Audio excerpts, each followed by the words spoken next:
ده عمره ما غيرك عمل يا واحد يا واحد يا أحد.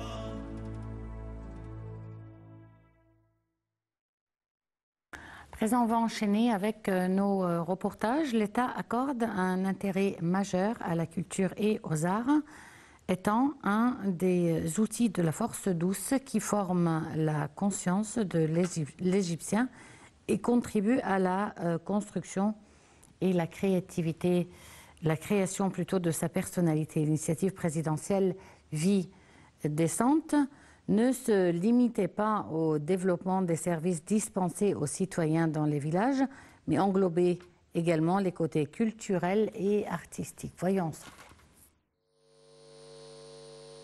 L'État accorde un intérêt majeur à la culture et aux arts, étant un des outils de la force douce qui forme la conscience des Égyptiens et contribue à la construction de sa personnalité. L'initiative présidentielle Vie décente ne se limitait pas au développement des services dispensés aux citoyens dans les villages, mais englobait également les côtés culturels et artistiques. Accompagné du ministre de la Culture, Inès Abdeldaïm, le Premier ministre Moustapha Madbouli a tenu ses propos lors du suivi des activités menées en décembre et janvier dernier dans nombre de gouvernorats dans le cadre de Vie décente. De son côté, Mme Abdeldaïm a fait remarquer que cette initiative présidentielle avait tenu à dynamiser la vie culturelle et artistique dans la campagne égyptienne et les gouvernorats de la Haute-Égypte, tout en mettant en exergue les diverses activités culturelles et artistiques destinées aux diverses catégories d'âge et aux diverses classes sociales, en sus de débats engagés sur plusieurs questions sociales et des activités de découverte de talents. Les activités innovatrices Vie décente, a-t-elle précisé, constituent un bond civilisationnel sans précédent à travers lesquels les institutions étatiques cherchent efficacement à contribuer à la construction de la nouvelle République, dont les composants reposent sur les fondements de la prise de conscience et du savoir pour répondre aux ambitions de la patrie.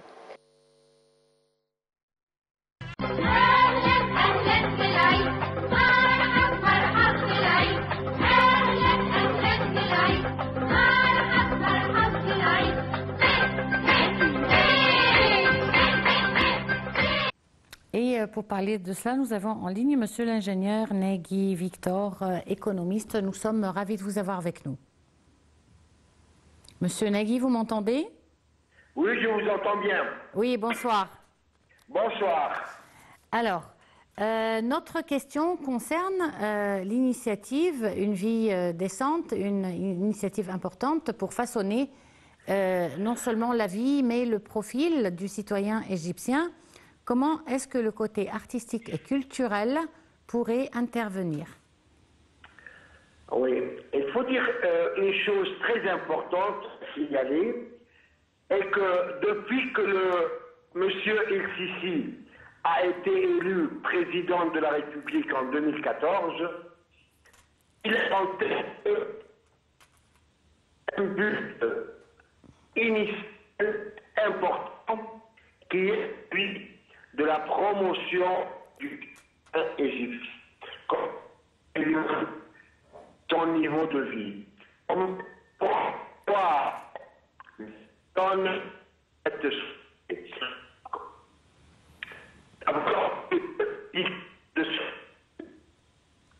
et de tout faire, je dirais même que j'ai un méga projet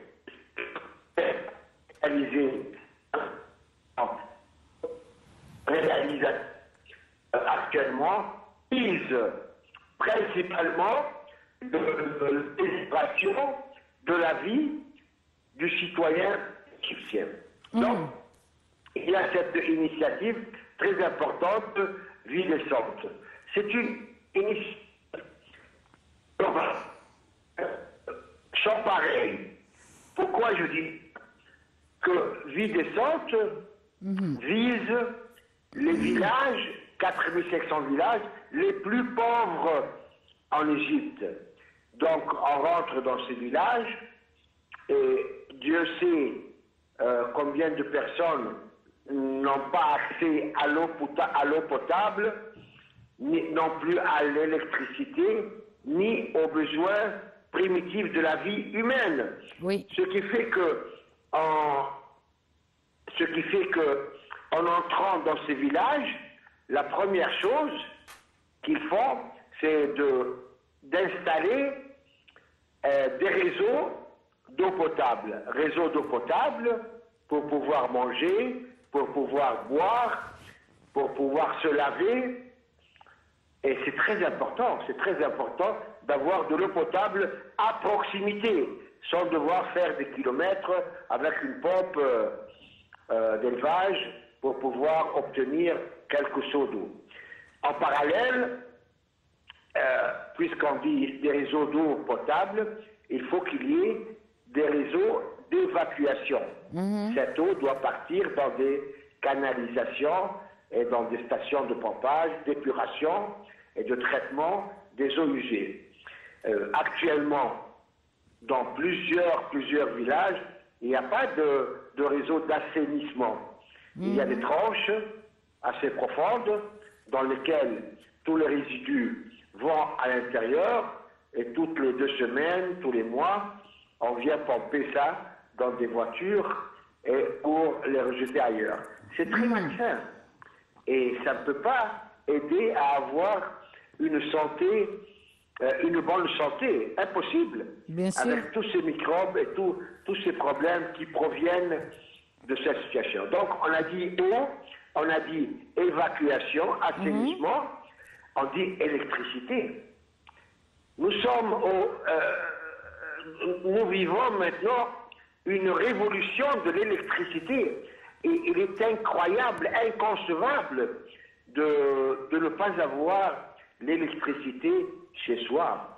L'électricité pour regarder la télévision, l'électricité pour allumer des lampes, pour pouvoir étudier, pour pouvoir manger, pour pouvoir vivre.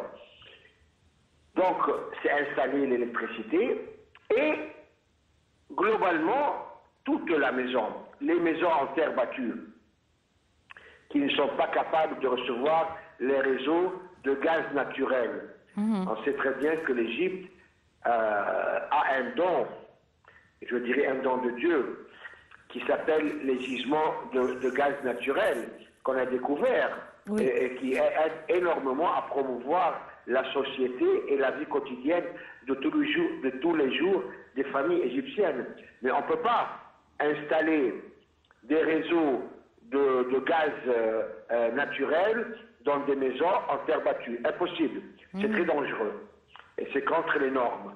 Donc, on transforme ces maisons en maisons décentes, capables de recevoir une famille pour avoir une vie humaine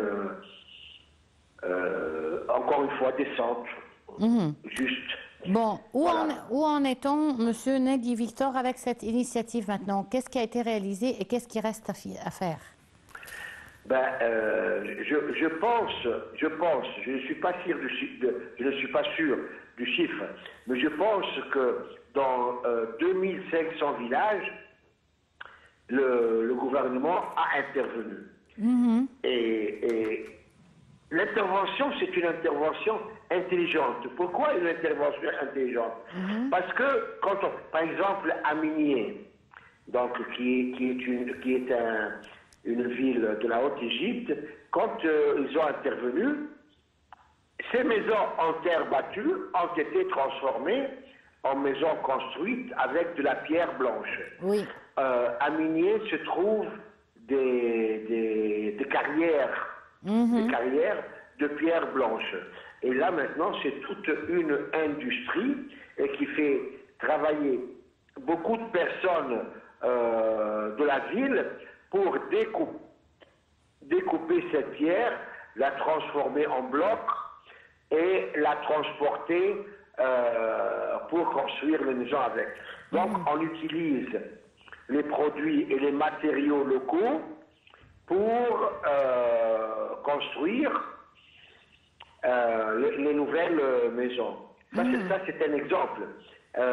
Par exemple, toujours à Luxor, et à Aswan, ils ont utilisé les branches, les troncs de palmiers pour construire des maisons avec des voûtes et des coupoles. Pour respecter aussi l'environnement dans lequel se trouvent ces maisons et ne pas trop changer à la nature de l'endroit, n'est-ce pas? Bravo, bravo, bravo. C'est pour se marier avec l'environnement dans lequel se trouvent ces villages. Là, d'où Monsieur Negui et Victor, le profil du citoyen. Qu'il soit fier et qu'il connaisse son identité tout en connaissant les autres villes avoisinantes. Bravo. Et chaque ville, je dirais, parce que là, on attaque vraiment les villages, pas les villes, les villages. Et chaque village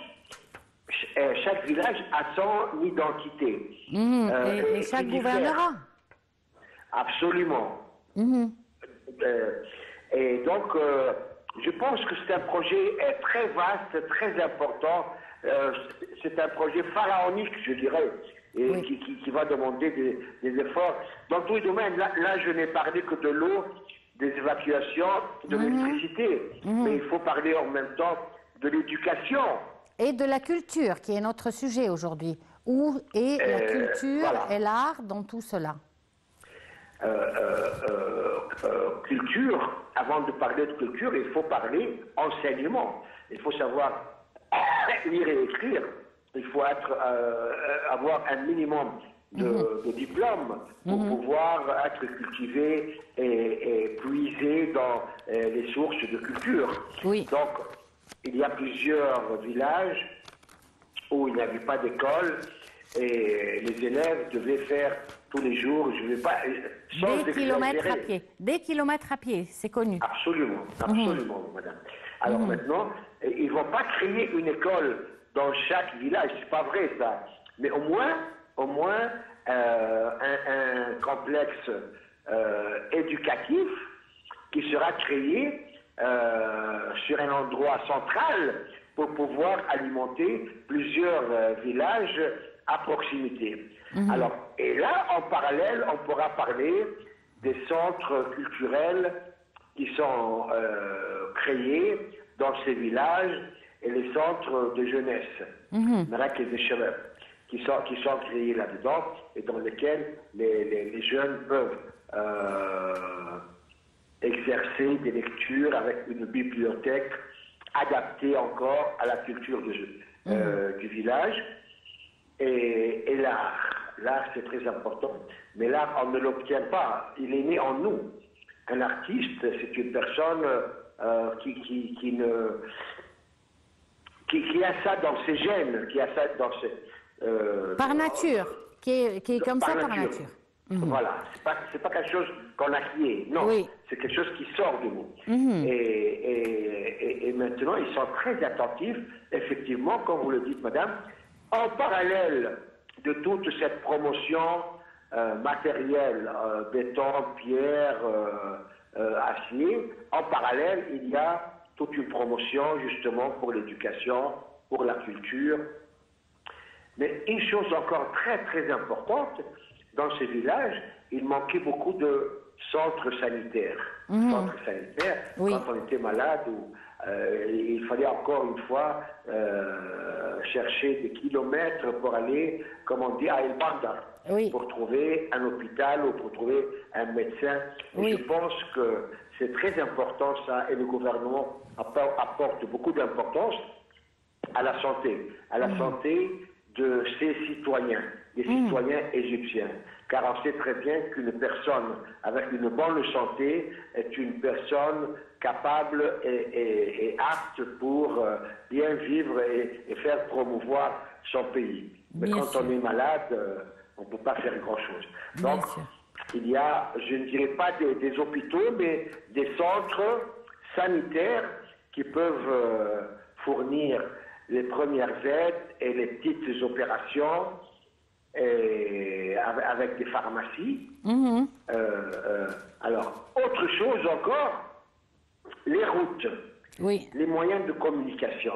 On sait très bien que dans les villages, souvent, malheureusement, quand il y a du feu ou quand il y a un incendie, même les pompiers, les voitures des pompiers ne peuvent pas accéder.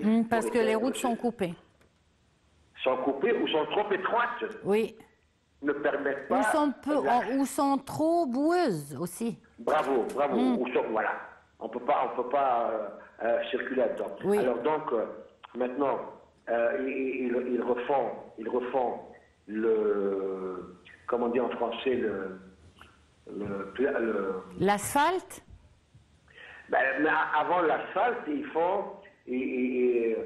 revoient l'installation de toutes les maisons Oui. avec les réseaux de routes et des rues Oui.